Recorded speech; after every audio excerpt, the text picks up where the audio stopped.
Hello everyone, welcome to market news room and good evening. So నిన్న మనకు Nifty చూసుకుంటే 25,795 దగ్గర క్లోజ్ అయింది. బ్యాంక్ నిఫ్టీ మనకు 57,699 అంటే 700 అనుకోవచ్చు, 57,700 దగ్గర క్లోజ్ అయింది అనమాట. మనకు సెన్సెక్స్ చూసుకుంటే 84,211 దగ్గర క్లోజ్ అయింది. మనకు మిడ్ క్యాప్స్ 0.2% కరెక్షన్ అయ్యాయి, స్మాల్ క్యాప్స్ మనకు 0.15% కరెక్షన్ అయ్యాయి అనమాట. ఓవరాల్ గా లెవెల్స్ వరకు చూసుకుంటే మనకు సపోర్ట్ లెవెల్ అనేది ఇక్కడ 25,500 దగ్గర ఉందన్నమాట. సో చూడండి, బాగా కరెక్షన్ వచ్చింది, 300 పాయింట్స్ కరెక్షన్. 26,100 దగ్గర నుంచి 25,800 దగ్గర వరకు మనకు కరెక్షన్ వచ్చిందనమాట. సో చూడాలన్నమాట, ఇక్కడ నుంచి ఫర్దర్ కరెక్షన్ వస్తుందా రాదా అనేది చూడాల్సి ఉంటుంది. ఎందుకంటే ఒకవేళ నిజంగా ఇంకా ఇక్కడ నుంచి ఫర్దర్ కరెక్షన్ కూడా వస్తే మనకు 25,500 వరకే రావాలి. సో అక్కడ నుంచి అగైన్ రీబౌండ్ అయ్యే ఛాన్స్ నాకైతే కనబడుతుంది అనమాట. సో ఈరోజు మెయిన్గా కరెక్షన్ రావడానికి మెయిన్ కారణం ఏంటి అని మనం చూసుకుంటే పీయూష్ గోయల్ గారు చేసిన కామెంట్స్ అనమాట. నిన్న ఆయన బెర్లిన్ డైలాగ్లో మాట్లాడారనమాట. సో యుఎస్ఏతో ఇండియా ట్రేడ్ డీల్ సంబంధించి ఆయన స్టేట్మెంట్స్ చేశారు. దానివల్లే మార్కెట్ కరెక్షన్ అయిందని మనం చెప్పుకోవచ్చు అనమాట. ఓవరాల్గా నిన్న సెక్టార్స్ ఏవేవి పాజిటివ్గా ఉన్నాయని మనం చూసుకుంటే మెటల్, ఆయిల్ అండ్ గ్యాస్, తర్వాత డిఫెన్స్, ఇవి మనకు పాజిటివ్గా ఉన్నాయన్నమాట. నెగిటివ్గా ఉన్న సెక్టార్స్ ఏంటంటే auto, banking, private banks and తర్వాత పబ్లిక్ సెక్టార్ బ్యాంక్స్, ఈ రెండు బాగా కరెక్షన్ అయ్యాయన్నమాట. సో మెయిన్గా చూడండి, మీడియా తర్వాత ఫార్మా, ఈ రెండు కూడా బాగానే కరెక్షన్ అయ్యాయని మనం చెప్పుకోవచ్చు. టాప్ గెయినర్స్ లిస్ట్లో మనం చూసుకుంటే మెయిన్గా హిందాల్కో, వేదాంత, తర్వాత పిఎన్బి హౌసింగ్ ఫైనాన్స్ ఉంటే, మనకు టాప్ లూజర్స్ లిస్ట్లో చూసుకుంటే మనకు మెయిన్గా సిఎట్ టైర్స్, ఎంసీఎక్స్, మనకు మల్టీ కమ్యూడిటీ ఎక్స్చేంజ్ ఉంది కదా, ఎంసీఎక్స్, హెచ్యుఎల్, హిందుస్థాన్ యూనిలివర్, తర్వాత మ్యాక్స్ హెల్త్, వీటిల్లో మనకు కరెక్షన్ కనిపించింది అనమాట. ఓవరాల్గా నెగిటివ్ సైడ్ మూవ్ అయ్యాయని మనం చెప్పుకోవచ్చు అనమాట. సో మెయిన్గా ఈరోజు నిన్నటి నుంచి జరుగుతున్న టాపిక్ గురించి మనం మాట్లాడుకుంటే మెయిన్గా గవర్నమెంట్ రెగ్యులేషన్ అనమాట. సో ఆయిల్ ఇప్పుడు మీకు గుర్తుండే ఉంటుంది, ట్రంప్ స్టేట్మెంట్ కూడా ఇచ్చాడు కదా, ఏమని అంటే ఆయిల్ ఇండియా ఇంకా రష్యన్ ఆయిల్ కొనదు, వెంటనే తగ్గించేస్తుంది, ఫేజ్డ్ మేనర్లో తగ్గించేస్తుంది, కంప్లీట్గా జీరో అయిపోతుంది అని చెప్పి స్టేట్మెంట్స్ అయితే ఇచ్చారు. సో ఆయన ఇచ్చిన స్టేట్మెంట్కి ఇండియా ఇంతవరకు రెస్పాండ్ కాలేదు కదా. సో ఇప్పుడు అన్అఫీషియల్గా సో ఆయిల్ గురించి పెద్దగా మాట్లాడకుండానే రెస్పాండ్ అయ్యారనమాట పీయూష్ గోయల్ గారు, మనకు కామర్స్ మినిస్టర్. సో ఆయన బెర్లిన్ డైలాగ్లో మాట్లాడారనమాట దీనికి సంబంధించి. సో ఏంటంటే ఇప్పుడు ఉన్న న్యూస్ ఏంటంటే ఆయిల్కి సంబంధించి గవర్నమెంట్ ఎలాంటి రెగ్యులేటరీ ఇవ్వలేదన్నమాట. Public sector undertaking, PSU oil refineries కానీ లేకపోతే ప్రైవేట్ ఆయిల్ రిఫైనరీస్ కానీ వేటికి కూడా రెగ్యులేషన్ అనేది ఇవ్వలేదన్నమాట. సో చూడాలన్నమాట ఏం జరుగుతుంది ఏంటి అనేది. ఎందుకంటే నయారా వాళ్ళు ఎట్టి పరిస్థితుల్లో రష్యన్ ఆయిల్నే కొంటారు. సో రిలయన్స్ వాళ్ళు ఏం చేస్తారు అనేది మెయిన్ న్యూస్ అనమాట. సో రిలయన్స్ కరెక్షన్ అవుతూ ఉండడానికి కారణం కూడా ఇదే, ఎందుకంటే రిలయన్స్ రష్యన్ ఆయిల్ నుంచి వేరే ఆయిల్కి డైవర్ట్ అవుతుంది అని చెప్పి న్యూస్ అయితే వస్తుంది. సో ఏం జరుగుతుంది అనేది మనం ఇంకా చూడలేమన్నమాట. పూర్తిగా ఏం జరుగుతుంది అనేది కన్ఫర్మేషన్ రావాల్సింది. సో సెకండ్ న్యూస్ ఏంటంటే H1B ఫీజుకి సంబంధించింది అనమాట. మీకు తెలిసిందే, H1B వీసా అప్లై చేయాలంటే ఇప్పుడు $1,00,000 ఉంది కదా. సో మనకైతే ఇండియన్ వీటికి అందరికీ కొన్ని ఎగ్జామ్షన్స్ అయితే ట్రంప్ పెట్టారు. బట్ స్టిల్ డాక్టర్కి సంబంధించి చాలా ఇబ్బంది అవుతుంది అని చెప్పి అయితే న్యూస్ అయితే వస్తుంది అనమాట. ఇండియన్ డాక్టర్స్ ఎవరైతే అక్కడ వర్క్ చేస్తున్నారో లేదా అక్కడ వర్కింగ్ దీంట్లో వర్క్ చేయాలని అనుకుంటున్నారో, వెళ్ళాలనుకుంటున్నారో వాళ్ళకు ఇబ్బంది అయ్యే ఛాన్స్ కనబడుతుంది అని చెప్పి న్యూస్ అయితే వస్తుంది అనమాట. సో ఈరోజు నెక్స్ట్ న్యూస్ ఏంటంటే మనకు NPCI, national payment commission of ఇండియాకి సంబంధించి మనకు ఒక న్యూస్ అనమాట. ఏంటంటే ఏవైతే ఇప్పుడు మనకు ఫర్ ఎగ్జాంపుల్ మనం గూగుల్ పే నుంచి, ఫోన్ పే నుంచి డబ్బులు రెగ్యులర్గా మన ఫ్రెండ్స్కో ఫ్యామిలీకో పంపించేస్తూ ఉంటాము. సో ఇప్పుడు లేటెస్ట్గా న్యూస్ ఏంటంటే ఫర్ ఎగ్జాంపుల్ మనం గూగుల్ పేలో ఉండి నెక్స్ట్ మన ఫ్రెండ్కి సంబంధించిన ఫోన్ పే అకౌంట్కి పంపించాలన్నా కూడా అది సెలెక్ట్ చేసుకొని పంపించవచ్చు అని చెప్పి న్యూస్ అయితే వస్తుందన్నమాట. సో దీని ఇంపాక్ట్ ఎక్కడ పడుతుంది అని నన్ను అడిగితే, ఫోన్ పే ఏదైతే IPOకి వస్తుందో, ప్రెసెంట్ మార్కెట్లోకి వస్తుందో, ఒకవేళ అది కనుక వస్తే దాని మీద ఇంపాక్ట్ పడే ఛాన్స్ నాకైతే కనబడుతుంది. ప్లస్ పేటిఎం మీద కూడా ఇంపాక్ట్ పడే ఛాన్స్ నాకైతే కనబడుతుంది అనమాట. సో చూడాలి ఎంతవరకు ఇంపాక్ట్ పడుతుంది ఏంటి అనేది. ఓవరాల్గా నిన్న FIIs and DIIs selling and buying చూసుకుంటే మనకు NIIs, FIIs తర్వాత DIIs రెండు బయింగ్ సైడ్ ఉన్నారనమాట. పాజిటివ్గా ఉన్నారు. 600 crores వరకు పాజిటివ్గా ఉన్నారు సెల్లింగ్. అండ్ డిఐఎస్ కూడా 170 crore కొన్నారనమాట. సో అయినా సరే మార్కెట్ పడింది అంటే దానికి కారణం రీటైలర్స్ ప్రాఫిట్ బుక్ చేసుకోవడం అనే మనం చెప్పుకోవచ్చు అనమాట. ఇది ఎంతవరకు జరుగుతుందంటే అగైన్ నేను మీకు ఇందాక చెప్పిన లెవెల్ కదా 25,500 అనేది మెయిన్ లెవెల్గా మనం చెప్పుకోవాలన్నమాట.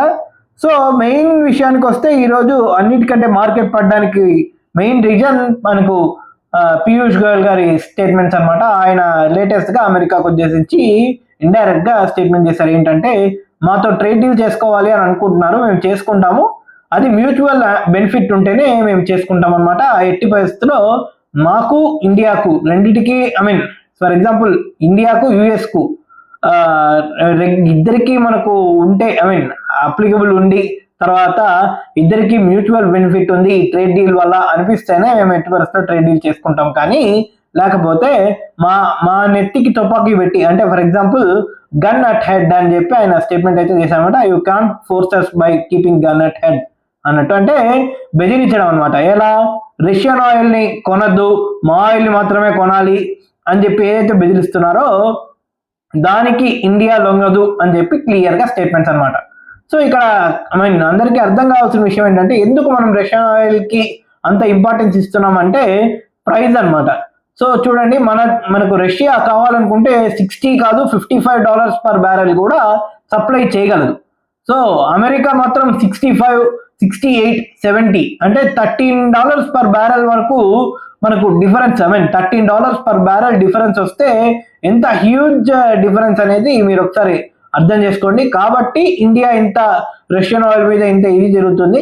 సో మీరు చూసుకోండి, రష్యన్ ఆయిలే కాదు ఇరానియన్ ఆయిల్ కానీ లేకపోతే వెనిజులాన్ ఆయిల్ కానీ ఇలాంటి వాటి మీద అమెరికా విపరీతమైన శాంక్షన్స్ పెట్టింది. దానికి కారణం ఏంటంటే వాళ్ళ ఆయిల్ కంపెనీస్ ఏవైతే ఉన్నాయో అవి నష్టపోతాయి కదా, దానికి ఇంపాక్ట్ అనమాట.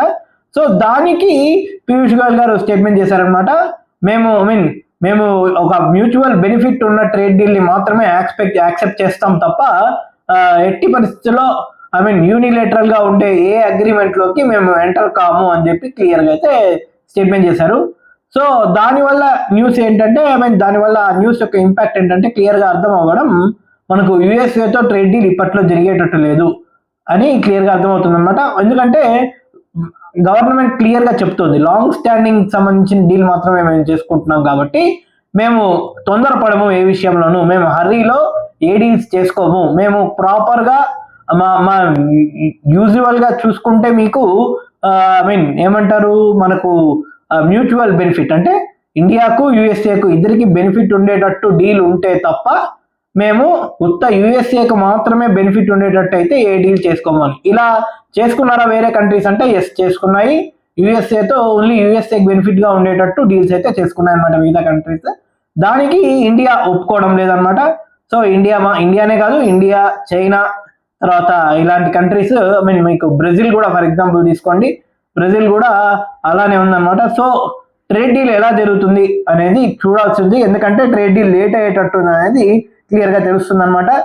సో ట్రంప్ అండ్ జింగ్పింగ్ వీళ్ళిద్దరి మీటింగ్ అయితే ఉందన్నమాట October 30th. సో దానికి సంబంధించి యుఎస్ఏ చైనా ట్రేడ్ టాక్స్ ఏమైనా స్టార్ట్ అవుతాయా, ఏమైనా పాజిటివ్ గా ఉంటాయా అనేది కూడా చూడాలన్నమాట. సో మీరు చూడండి, రష్యన్ ఆయిల్ ని మనం ఆపమని చెప్పిన తర్వాత అయినా క్రూడ్ ఆయిల్ ప్రైస్ అయితే కిందికి రావాలి చూడాలన్నమాట. ఎందుకంటే మీరు చూడండి $61 ఉండే క్రూడ్ ఆయిల్ పర్ బ్యారెల్ మనకి ఇప్పుడు 65, 66 దగ్గరికి వెళ్ళిపోయింది. సో డ్రాస్టిక్ చేంజ్ అనమాట, చాలా పర్సెంటేజ్ చేంజ్ అని మనం చెప్పుకోవాలి. దీనికి కారణం ఏంటంటే ఈ పుకార్లే అనమాట, మనం రష్యన్ ఆయిల్ ని కంప్లీట్ గా ఆపేస్తున్నామని. సో ఇప్పుడు పీయూష్ గోయల్ గారు క్లియర్ గా స్టేట్మెంట్ ఇచ్చారు కాబట్టి ఖచ్చితంగా సో మేబీ క్రూడ్ ప్రైస్ అనేది కొంచెం దిగొచ్చే ఛాన్స్ అయితే నాకు కనబడుతుంది అనమాట. So October 29th fed rate cut కి సంబంధించి కూడా న్యూస్ అయితే ఉంది. సో దాని ఇంపాక్ట్ మార్కెట్ మీద చూపిస్తుందంటే ఐ డౌట్ అనమాట. ఎందుకంటే నాకు అంత డౌట్ఫుల్ గా ఉంది నాకు, ఎందుకంటే ఆ ఇంపాక్ట్ అంత ఎఫెక్టివ్ గా పనిచేస్తుందా అనేది డౌట్ఫుల్ కేస్ గానే నేను చెప్తాను, ఎందుకంటే కన్ఫర్మేషన్ లేదు. సో ఒకవేళ వాళ్ళు కట్ చేసిన 25 basis points మాత్రమే కట్ చేస్తారు. ఒకవేళ దాని ఇంపాక్ట్ మన మార్కెట్ మీద పడుతుందా అంటే 50-50 ఛాన్సెస్ అనే నేను చెప్తాను అనమాట. సో ఇంకొక న్యూస్ ఏదంటే మనకు టాటా మోటార్స్ అనమాట. టాటా మోటార్స్ అని ఇప్పటి వరకు ఉంది కదా, సో సో ఇప్పుడు డైవర్సిఫై అయిపోయింది, అండ్ కంప్లీట్ గా డీమర్జర్ తర్వాత మనకు 2 వెహికల్స్ కింద ఫామ్ అవుతుంది కదా, 2 షేర్స్ కింద. సో ఒకటి వచ్చేసి టాటా మోటార్స్ ప్యాసింజర్ వెహికల్ గా టీఎంపీవి అనేది ఒకటి ఫామ్ అవుతుంది అనమాట, ఇంకొకటి కమర్షియల్ వెహికల్స్ కు సపరేట్ గా లిస్ట్ అవుతుంది అనమాట.